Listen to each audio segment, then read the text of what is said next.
નમસ્કાર દર્શકો, સાચો સમાચાર ન્યૂઝ ચેનલમાં આપનું હાર્દિક સ્વાગત છે।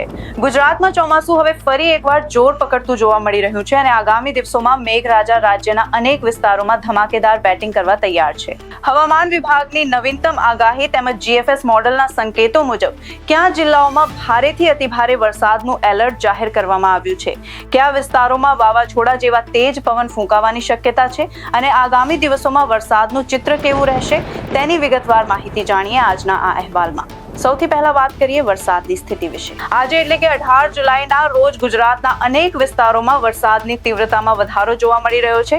ખાસ કરીને સૌરાષ્ટ્રના દરિયાકાંઠાના વિસ્તારોમાં સવારથી જ વાદળછાયું વાતાવરણ છવાયેલું છે અને અનેક જગ્યાએ વરસાદી ઝાપટા નોંધાઈ રહ્યા છે। માંગરોળ, વેરાવળ, કોડીનાર, ઉના, જાફરાબાદ, રાજુલા, મહુવા, તળાજા, પાલીતાણા, ગારિયાધાર, બગસરા, ધારી, સાવરકુંડલા, ખાંભા અને જામવાળા પંથકમાં મધ્યમથી ભારે વરસાદ પડવાની પૂરેપૂરી શક્યતા છે।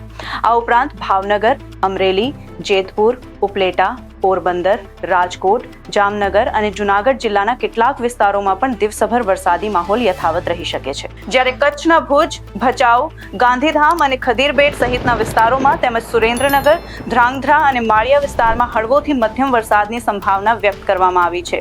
ઉત્તર ગુજરાતના થરાદ, ધાનેરા અને આસપાસના વિસ્તારોમાં પણ વાદળછાયું વાતાવરણ વચ્ચે સામાન્ય વરસાદી ઝાપટા પડી શકે છે। મધ્ય ગુજરાતની વાત કરીએ તો અમદાવાદ, ગાંધીનગર, નડિયાદ, ડાકોર, ગોધરા, લુણાવાડા, બાયડ, દાહોદ, વડોદરા અને ખંભાત સહિતના વિસ્તારોમાં બપોર બાદ વરસાદી માહોલ વધુ સક્રિય બનશે અને અનેક સ્થળોએ સામાન્યથી મધ્યમ વરસાદ નોંધાઈ શકે છે।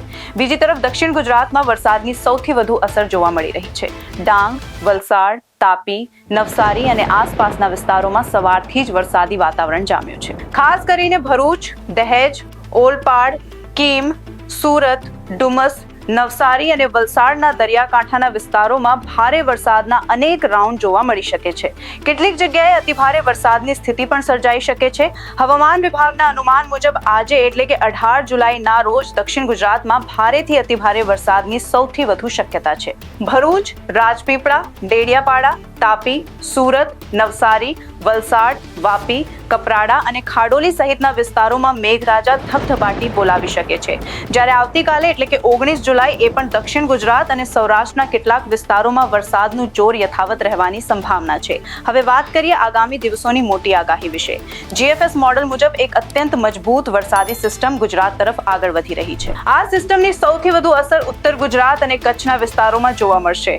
24 જુલાઈના રોજ રાધનપુર, પાટણ, પાલનપુર, ડીસા, ધાનેરા, થરાદ અને ઈડર સહિતના વિસ્તારોમાં ભારે વરસાદનું રેડ એલર્ટ જેવી સ્થિતિ સર્જાઈ શકે છે। આ સાથે ગાંધીનગર, અમદાવાદ, લુણાવાડા, ગોધરા, દાહોદ અને બોટાદ સહિતના વિસ્તારોમાં પણ ભારે વરસાદને કારણે જળબંબાકાર જેવી સ્થિતિ સર્જાવાની શક્યતા વ્યક્ત કરવામાં આવી રહી છે। ત્યારબાદ 25 જુલાઈની વહેલી સવારથી કચ્છ અને ઉત્તર ગુજરાતમાં આ સિસ્ટમ વધુ સક્રિય બનશે અને ભારે વરસાદનો નવો રાઉન્ડ શરૂ થઈ શકે છે, જ્યારે 26 અને 27 જુલાઈ દરમિયાન સમગ્ર ગુજરાતમાં વરસાદની તીવ્રતા વધે તેવી શક્યતા જીએફએસ મોડલ દર્શાવી રહ્યું છે। દર્શકો, હવે વાત કરીએ ભારે પવનની। આજે એટલે કે 18 જુલાઈના રોજ કચ્છ અને સૌરાષ્ટ્રના જામનગર, દ્વારકા, પોરબંદર, રાજકોટ, જુનાગઢ, વેરાવળ અને ભાવનગરના દરિયાકાંઠાના વિસ્તારોમાં 50 થી 55 કિલોમીટર પ્રતિ કલાકની ઝડપે તેજ પવન ફૂંકાવાની શક્યતા છે, જ્યારે મધ્ય અને ઉત્તર ગુજરાતના વિસ્તારોમાં પવનની ગતિ અંદાજે 30 થી 40 કિલોમીટર પ્રતિ કલાક સુધી રહી શકે છે।